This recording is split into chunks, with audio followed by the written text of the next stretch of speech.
I would like to thank our hosts, the government and people of Equatorial Guinea, for welcoming us to Malabo. I also thank the African Development Bank for organising this important event. There has been significant progress in economic development and prosperity over the last decade. Global poverty is falling and Africa has experienced strong economic growth.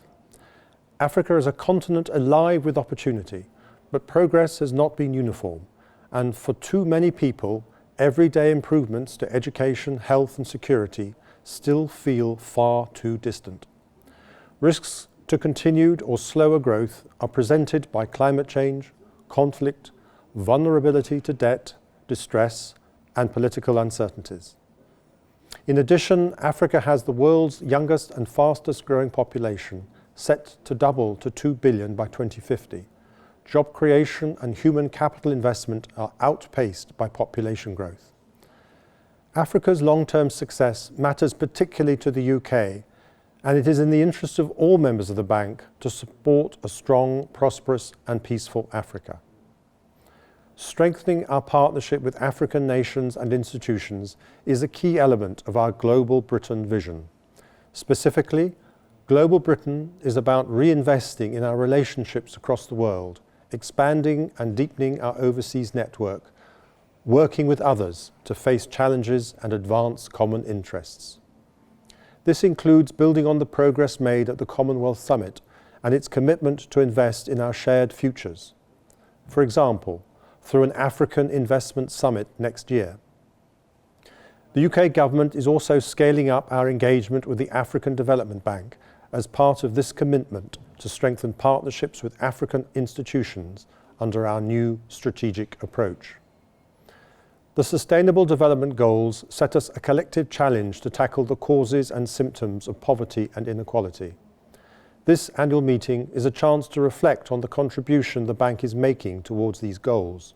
Results indicators are showing us the key role the bank is playing in helping to transform African economies, promoting regional integration, improving infrastructure across the continent, enhancing connectivity, and improving the lives of millions of African men and women. As we progress with the capital increase and the African Development Fund replenishment negotiations, the UK would like to see continued attention to 8 areas. These are implementation of institutional reforms, climate and resilience, managing crises, fragile states, jobs, economic transformation and private sector development, governance, gender, disability and leaving no one behind, and sexual exploitation, abuse and harassment. On institutional reforms, the 5 pillars of the development and business delivery model set out a comprehensive and ambitious reform package which is necessary for the bank's improved effectiveness and efficiency. The UK is pleased to see these reforms showing results, especially on decentralisation. We look forward to seeing completion of the assessment of whether the bank's resources are allocated in the right way, and as a result of this assessment, we would expect to see a significant increase in staff in some of the control and safeguards functions. It is crucial that the bank continues on the path to completion of all the DB/DM reforms. On climate and resilience, we welcome the commitment made jointly with other multilateral development banks at the Conference of the Parties 24 in Poland to align activities with the objectives of the Paris Agreement. We also appreciate the impressive progress the bank is making towards its ambitious 2020 climate finance targets.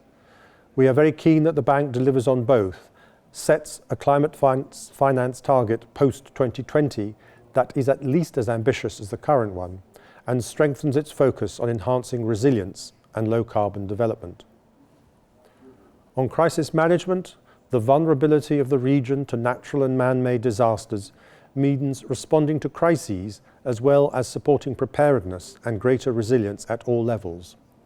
We urge the bank to clarify how it can complement the work of others to support national capacities for early warning, preparedness and crisis management, and build resilience to crises at all levels. The bank should make its offer to governments clearer, taking account of its capacity constraints. On fragile states, we believe the bank has an important role to play in tackling the drivers of fragility and conflict. We hope the review of its transition state strategy currently underway will produce a clear set of actions for the bank to take to improve how it addresses fragility and conflict. We urge the bank to ensure it has sufficient presence on the ground to facilitate policy dialogue and adaptive programs that will turn strategy into real improvements in the bank's engagement in fragile states. Specifically, we would like to see a statement of the bank's ambition in fragile states and to be sure there is capacity to deliver on it. On jobs, economic transformation and private sector development, we support increasing the focus of non-sovereign operations and catalysing private investment. Success isn't measured by the volume of investments, but ensuring investments have high development impact and catalyse private finance. Changing internal incentives and developing staff skill sets will help ensure staff are generating more and high-quality non-sovereign operations. These operations can then have a high development impact and catalyse private finance into Africa. Coordinating and collaborating with other development partners is important. The UK will be using the replenishment and capital increase negotiations to push for better multilateral development bank collaboration through country platforms. We will also push for a more deliberate focus on jobs and economic transformation through better measurement, monitoring, and reporting on key indicators.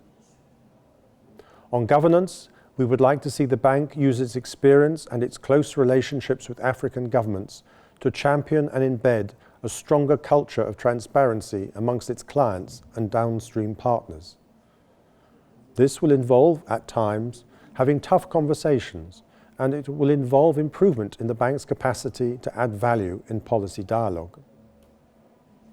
On gender, disability and leave no one behind, the UK recognises the strides the bank has made in advocating for and mainstreaming the economic empowerment of women. We support the rollout of the gender marker system, which means staff will consider how operations can be designed to empower women and ensure this is tracked. We are pleased to see ambitious targets set for the rollout of this system and plans for a new gender strategy. These, together with an action plan, will help the bank ensure its operations deliver real changes to the lives of women and girls. On sexual exploitation, abuse and harassment, we welcome action taken by the staff to strengthen its sexual exploitation and abuse policies and procedures over the last year. Tackling sexual exploitation and abuse is a long-term agenda requiring leadership and culture change. The bank, alongside other international financial institutions, made strong commitments at the Safeguarding Summit in 2018, and it is important we continue driving momentum and raising standards. We urge the bank to track progress against these commitments and to provide annual updates to the board on this progress. We would also like to see stronger assurances around safeguarding and trust fund agreements, explicitly committing the bank to take all reasonable steps to prevent sexual exploitation, abuse and harassment from occurring in its organisation and in connection with its operations.